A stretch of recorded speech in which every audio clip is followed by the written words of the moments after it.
I have come with our fifth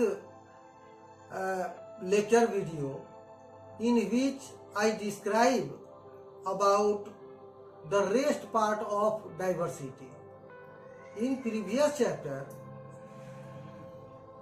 in previous picture video, I described about the diversity in India, in which I have given you 3 points. Those are linguistic diversity, religious diversity, regional diversity, and cultural diversity. Now, one by one, I describe each of them. The first topic is linguistic diversity. Now I explain linguistic diversity. India has a diverse list of spoken language, at least 800 languages, and 2000 dialects have been identified. Of these, 22 languages have been recognized by Constitution. Some of these national languages include Hindi, Gujarati, Manipuri, Santhali, Telugu and Urdu. Bharat विविध भाषाओं का देश है, जिसमें 800 भाषाएं, 2000 क्षेत्रीय भाषाएं बोली जाती हैं। इनमें से 22 भाषाओं को भारतीय संविधान के द्वारा मान्यता प्राप्त हुई है। इस राष्ट्रीय भाषाओं में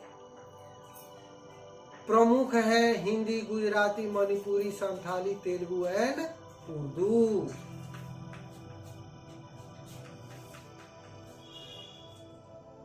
One would think this variety of language would make it difficult to communicate, but on the contrary, respect of each other's language and knowledge of a common language like Hindi or English help people to communicate with each other. कोई भी समझ सकता है कि इतनी अधिक भाषाओं की विविधता है, फिर लोगों को एक दूसरे से कम्युनिकेट करने में काफ़ी कठिनाइयाँ होती होंगी, लेकिन ऐसी बातें नहीं है।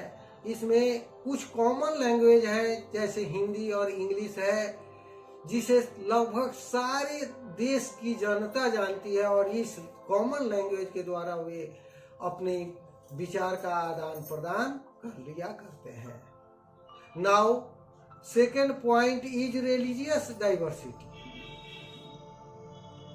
धार्मिक विविधता। India is probably the only nation in the world to have such a wide variety of religion. It is the birthplace of religions such as Hinduism, Buddhism, Sikhism and Jainism.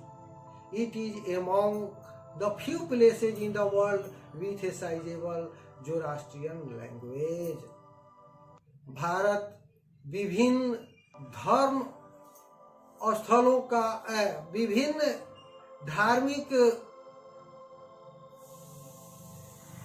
मान्यताओं का बर्थ प्लेस है, जन्म स्थल है, जहाँ पे Hinduism, Hindu धर्म, बौद्ध धर्म, सिख धर्म और जैन धर्म की उत्पत्ति हुई है।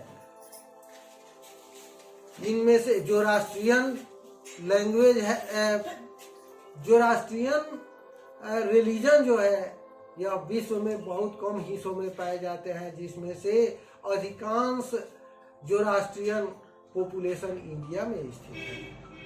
The existence of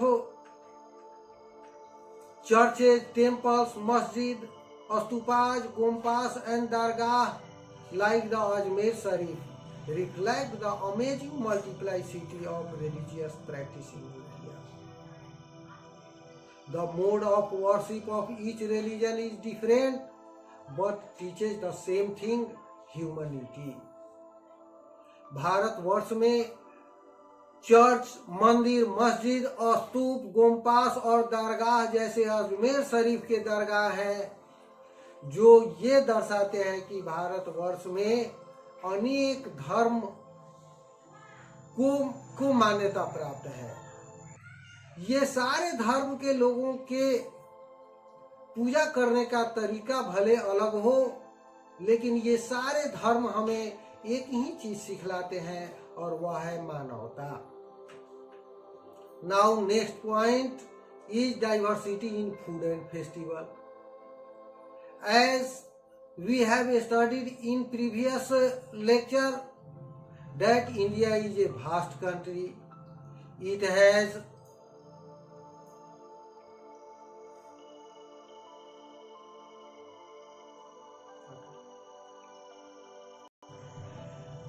next point is diversity in food and festival.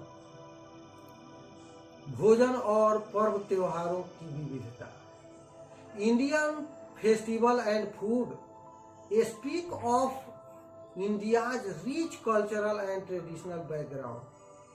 Every region has its own food preparations depending on the kind of food available locally. भारतीय पर्व और विभिन्न खाद्य सामग्री भारतीय परंपरा और संस्कृति का पृष्ठभूमि है। प्रत्येक क्षेत्र का अपना अलग अलग भोजन प्रिपरेशन है, जो निर्भर करता है कि उस क्षेत्र में कौन से भोजन वहां उपलब्ध है। For example, Kerala has several dishes made out of coconut which is easily available in area.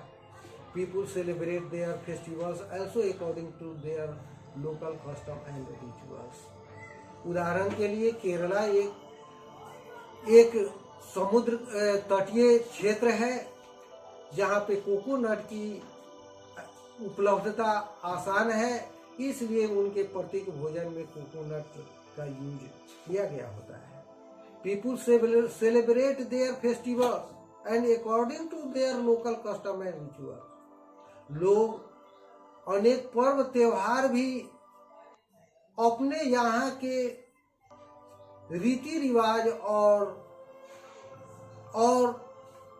Rituals के आधार पर उसे सेलिब्रेट करते हैं. The common element in all the celebration is that they celebrate humanity. इस सब का एक कॉमन तत्व ये है कि ये सारे मिल करके केवल मानवता को सेलिब्रेट करते हैं. Some of the common rituals which are followed in most of the festivals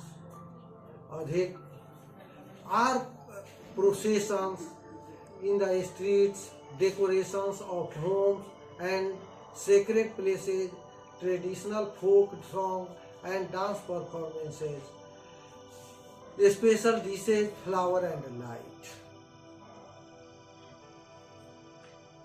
The next point is regional and cultural diversity.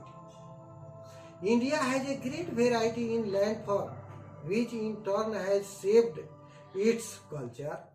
In the north and east, we find the Himalayas and three perennial river systems, Ganga, Brahmaputra and Indus. The west is marked by a rough terrain and desert, while in the south we have the coastal region. These geographic divisions have had a lasting influence on the eating habit and clothing. It means Bharat north west में Himalayas, south में coastal planes, waste में rough terrain और dessert areas हैं. जो यहाँ की भौगोलिक विविधता है, विभाजन है, इसका गहरा प्रभाव वहाँ के लोगों के भोजन की आदत, क्लॉथिंग, पोशाक, रीति रिवाज और आर्थिक एक्टिविटीज, क्रियाकलाप भी विविध होते हैं इन क्षेत्रों में. For example, people living in the mountainous region of Ladakh depend on sheep, goat and cows for their food requirements, as very little agriculture is possible here.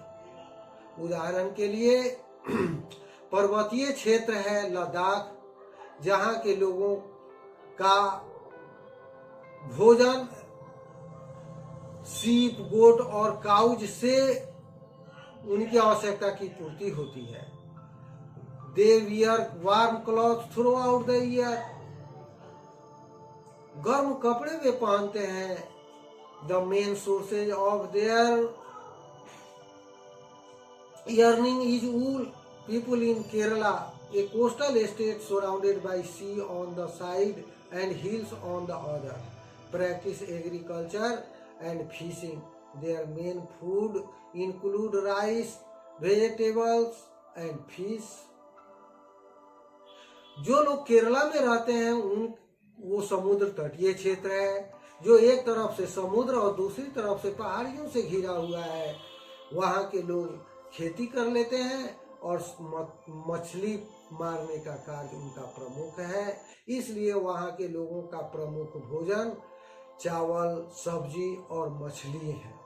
Since the temperature here is moderate, each region and state has carved out its own culture niche.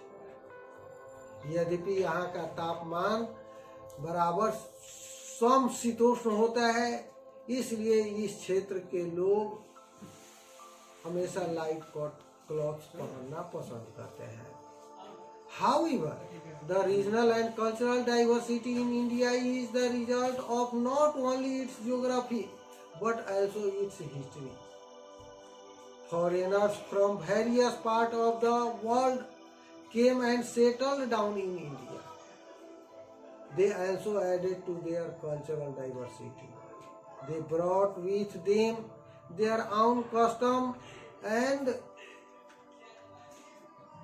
practice which intermingled with the existing ones, giving it a composite look. यद्यपि क्षेत्रीय और सांस्कृतिक विविधता भारत का केवल geographic कारणों का परिणाम नहीं है, बल्कि इस पे हमारे भारत का इतिहास भी प्रभाव डाला. विदेशी जो विश्व के विभिन्न हिस्सों से इंडिया में आए और आकर यहाँ स्थापित हो गए, उन्होंने यहाँ की सांस्कृतिक विविधता में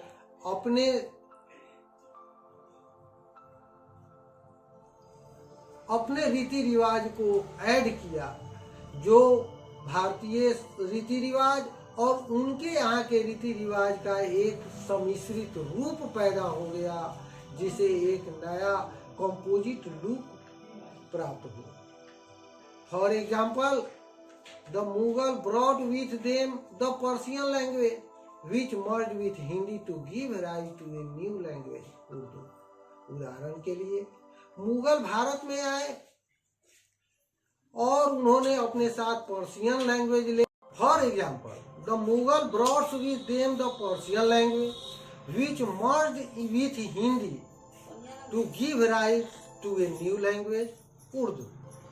It became the lingua franca of India under the Mughals and even today is one of the official language. उदाहरण के लिए मुगल अपने साथ पर्शियन भाषा को लेकर आए, वो यहाँ के हिंदी भाषा के साथ मर्ज हुआ, जिससे एक नया भाषा लिंगुआ फ्रैंका के नाम से प्रचलित हुआ, जो मुगलों के द्वारा बोला जाता था और वह आज भी हमारे भारत के कार्यालयीय भाषा के रूप में मान्यता प्राप्त है. That's all.